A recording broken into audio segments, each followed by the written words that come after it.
Power Couple. All right. So how you doing today? I'm doing all right. We had a nice weekend without the girls. Yeah. That was... Well needed. It was. Yeah, I feel refreshed. Mm-hmm. Feel ready to a new level. Yeah. That little staycation. That was great. Yeah.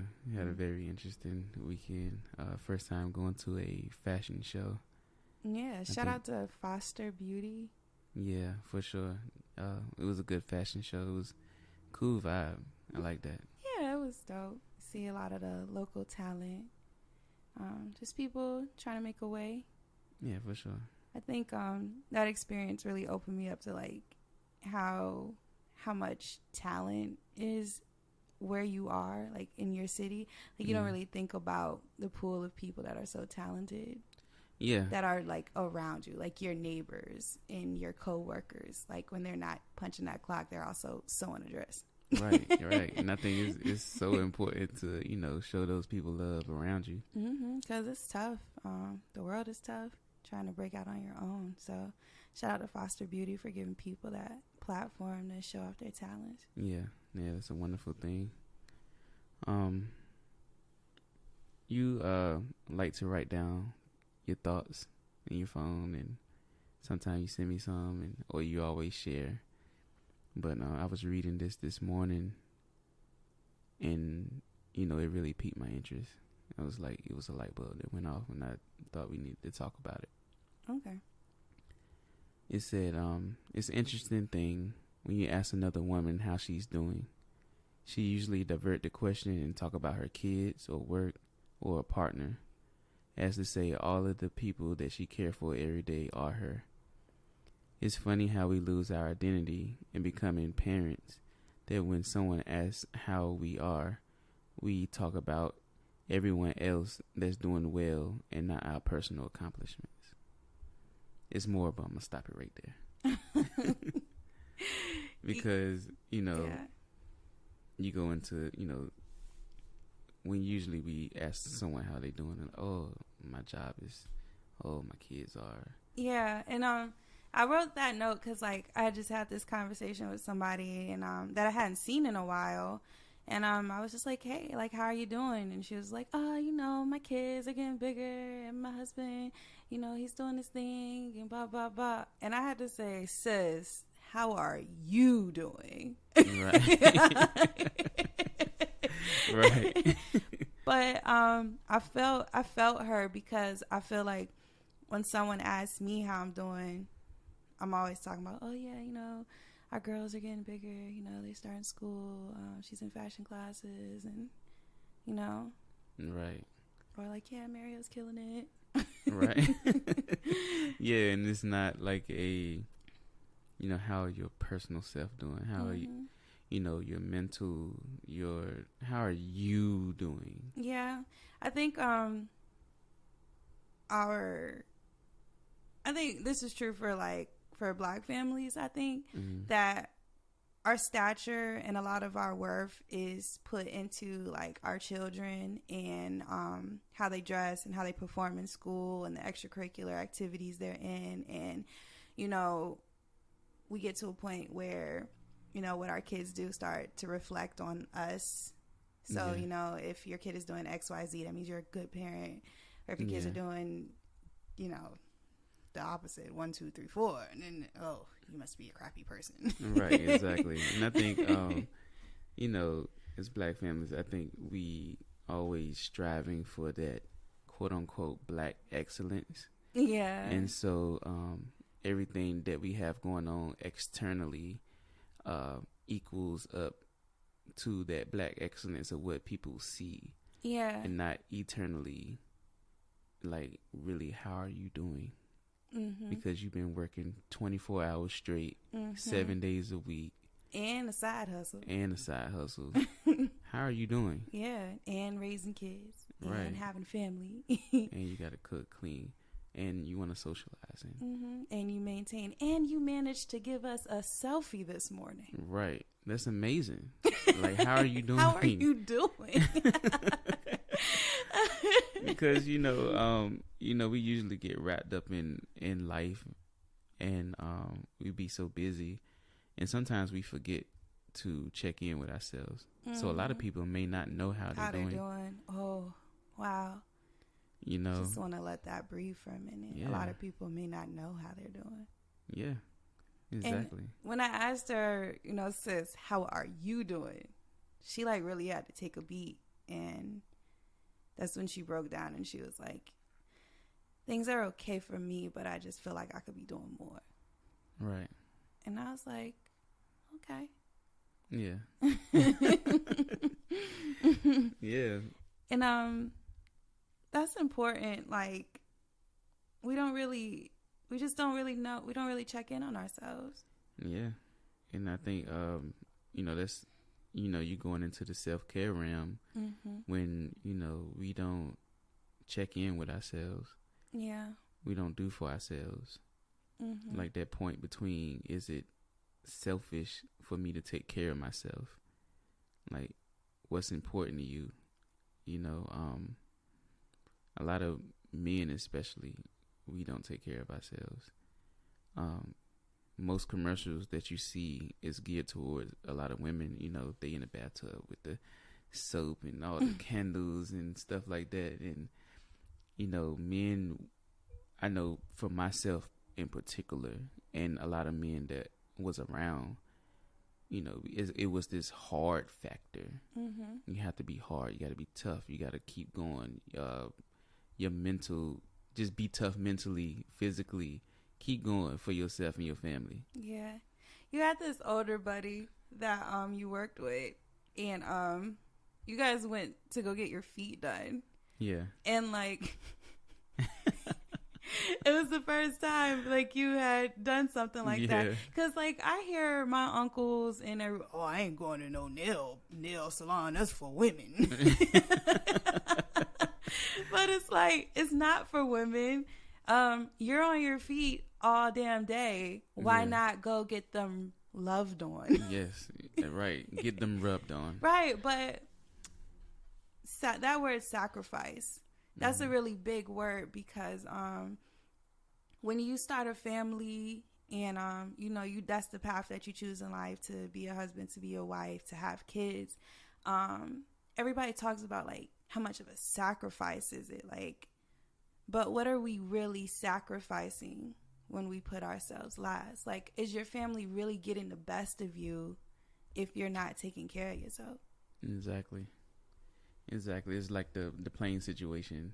Put your mask on first before you can help somebody else. And we tend to not put our mask on first in life. We will put a job first, or family members or friends first, like the opinions of other people first. Right.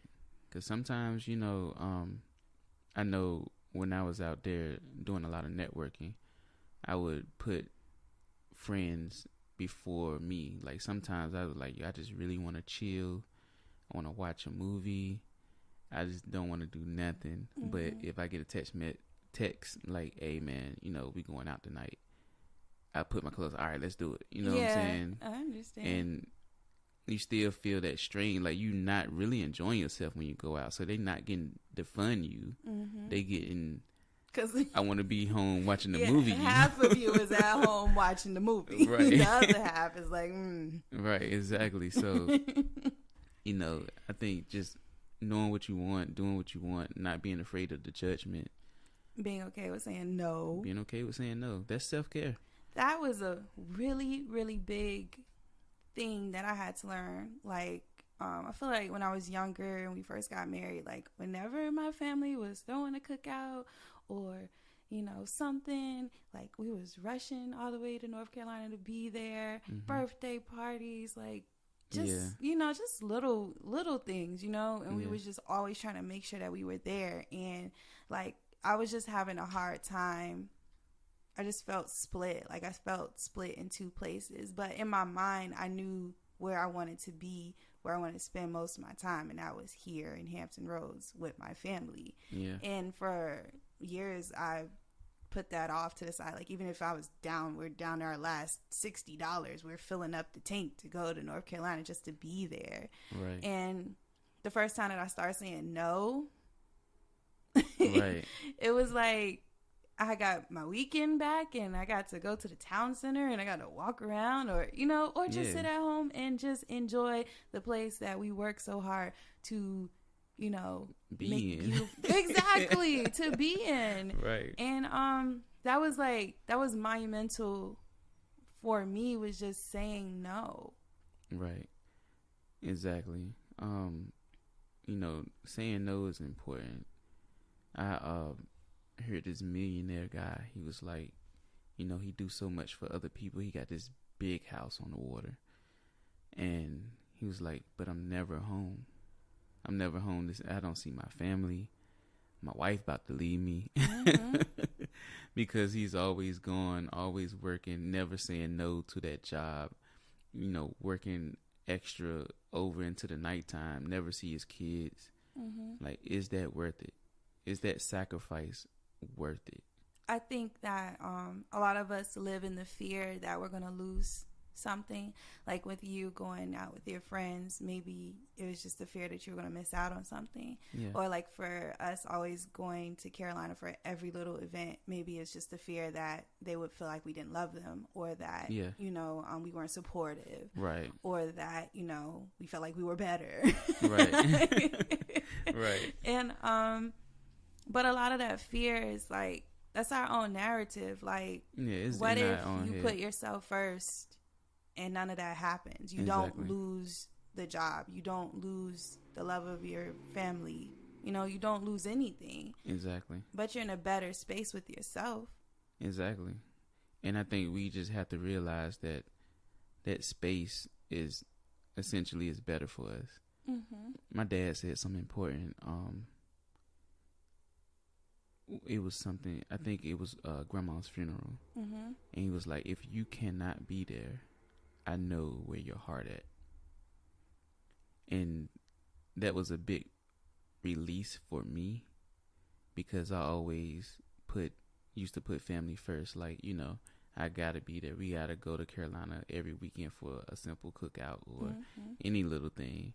But, I think we just have to realize, like, family and friends, if they true family and friends, they know where your heart is at. Mm-hmm. And they'll come see you too. They'll come see you too. Right. Exactly. Yeah. And that was a really big breakthrough for me, was just saying no and realizing that everybody was still going to be standing. Right. Right. Exactly. Everybody, they got two legs. Everybody's fine. Everybody's fine. When I say no, I just won't be there. Yeah, for sure. So, I had another note. Is loving yourself too much? Yeah, my note was selfishness, maybe. Right. At what point does it become too selfish to put yourself first? That's a good thought. All right. I'm a middle way kind of girl, Yeah. I'm not right or left. I'm all the way in the middle. I see both perspectives. Exactly. So I get the spiritual aspect of someone like Kanye West, right? Mm-hmm. Because if you really think about this life, like, all you have is your perspective. Mm-hmm. All you have is your time on this earth. Is essentially the you show. And if you're not living for you, what are you doing? Right.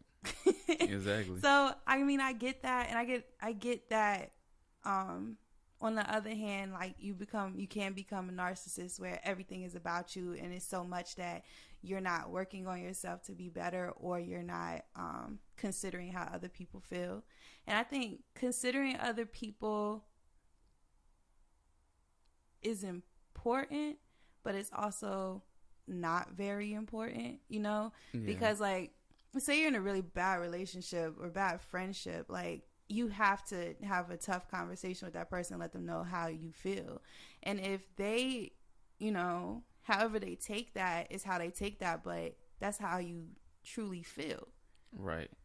Exactly. I mean, if you in that bad relationship and it's not healthy, Mm-hmm. and you want to take another direction in your life, would you sacrifice your life and you be that selfish for yourself and that person? Right. I mean, selfishness works, different ways. Right. It really does. Exactly. Right. Like, not all of our intentions are pure in this world with our relationships with people. So we got to understand, like, are you being selfish? And I hate to label things good or bad, but like, are you being selfish in a righteous way that, these acts of selfishness are going to help you grow and help you become a light, to help you inspire? Are they going to help you?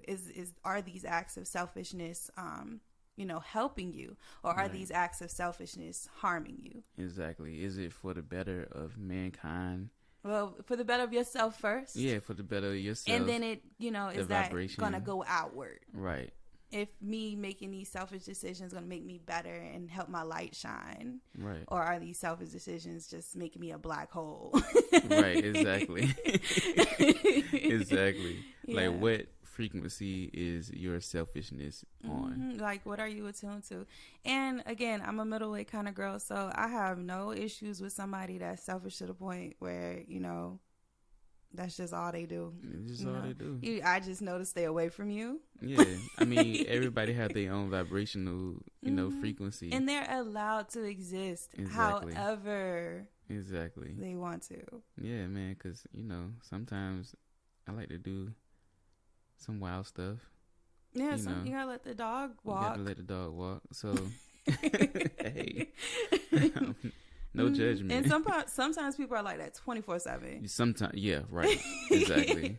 But when you can mess with them and when you can't. Exactly. You can compartmentalize those relationships. Like, I'm not, Mhm. like, if you got, some crazy stuff going, I'm not getting in the car with you. No, not Period. today. Not today. Not today. And that's when you use your no. That's when you use your no.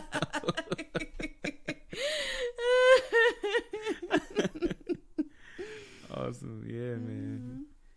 Yeah, so, Examples of self-care, especially within the Black community.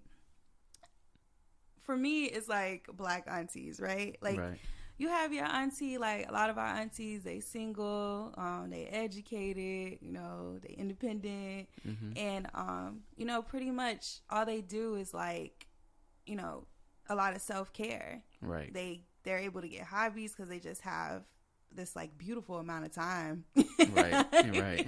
And it's all about them. Mm-hmm. And, what I learned from my aunties and your aunties is that like, they always take time for themselves in Mm-hmm. ways that we don't really consider, like even down to like dressing or beautifying your home or, having hobbies and things of that nature. They're like concepts of life that we don't think about cultivating for ourselves because we put so much time into our children or into our spouse, into our business, Yeah. and like, where do you put that time in with yourself?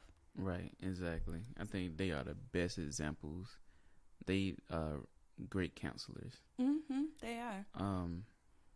And I definitely had a lot of examples of self-care from my aunties and my uncles. Mm-hmm. I have one uncle, he was like, yo, 100 push-ups a day, that's your number. 100 push-ups a day. Mm-hmm. Or, uncle that, always stay fresh, and Everybody when he see got you, that he gonna uncle check that you stay like, fresh. right, he gonna check you. He like, hey man, what you got on? What you wearing? What's the latest Mm-hmm. and greatest? Mm-hmm. Yeah, they are great community like examples for us in our Black communities. Mm-hmm. Also, I don't know, my grandma. Yes, I mean her self care was like off the chain. Yeah, I feel like our grandparents, when they get in that retirement mode Oh, and they man. not really working, like Right. my grandma keeps a beautiful garden. Yes. She keeps house plants. Mhm. She just has more time for herself now overall. Yeah, she awesome. She dressed, man. Mm-hmm. Yeah. And so, our grandparents, especially when they get up in that retirement age, they remind you to take it slow. Right. Right. And not, to speedball everything and really Mhm. take care of yourself. Mm-hmm. So, they are great examples. Yeah. Great examples. We was watching this one couple on YouTube talking about FIRE. Mm-hmm. And if you don't know what FIRE is, it's financial independence, retirement early, something like that. So basically a lot of millennials have like just kind of gotten on the A train to retirement. So like pretty much putting in 10 years of just working. You work your 9 to 5 and you gig and you invest in the stock market and you flip a couple houses and then boom, you retiring in Portugal. Right. Let's go. Let's go. You're done. Got a spot in Costa Rica. Right. Exactly. But I was listening to this one couple that successfully fired, and she said that firing was great and I don't regret it. But she said it was my mindset while we were firing. She said we worked so hard and, you know, we did so much that I feel like I didn't stop to enjoy life as much as I could have back then. Because we were doing some really cool things when I look back on the pictures and stuff, but I can't really remember it. Right. Exactly. And that's a weird feeling. Right. And I think like we go so hard like Monday through Friday and then Saturday and Sunday. Right. But we go so hard for ourselves. Well, we go so hard for our families first, right? Like making sure everybody has what they need. And, you know, that time is just going and it's going and it's going. And we don't ever stop to like really reflect on ourselves and be present. Yeah. Yeah, because I know I was the same way. Like when someone asked me how I was doing, I would always talk about you and the kids and career goals and everything else. And, you know, until recently where I can like really stop and check in. Because, you know, when somebody asks you the question, like, how are you doing? It's okay to take your time. It's okay to take some seconds. Yeah, minute. I mean, it's okay to I get like back really with you tomorrow about it. I don't think it's a question that you should take lightly. Like, I think we throw that out there as small talk, you know? But that's really a big, important thing. Like, I couldn't imagine going through life and you not asking me how I'm doing, or like somebody asking me how I'm doing. I mean, at least you cared enough to check in. Yeah, it's a real important question. And I think we don't understand the depths of that question. We always divert it to somebody else or something else, material or anything like that. But check in, y'all. Yeah. Check in with yourself for yourself as much as you can. Yeah, and checking on your friends and your aunties and your uncles and just ask them how they doing. Yeah, man, just check in. Yeah. So, you know, being an example for the next generation is like kind of important to me too. So I always want to check in with them. Check in on my nieces and my nephews. Yeah. And future nieces and nephews. Yeah. And you know, teach them like, you know, it's okay to talk about how you doing. Yeah, it's okay, y'all. Well, I think that was a wrap. Yeah, man, that's a wrap. Where everybody can find you at? Afros and Condos on Instagram. All right, you can find me at Money Griffin on Instagram. And our couple page, The Power Couple. Oh, yeah. So, you know, hit us up. Ask how we doing. We going to ask that question right back. Let us know how you doing in the comments. And, yeah, man, let's continue to grow. I love you. All right. Peace.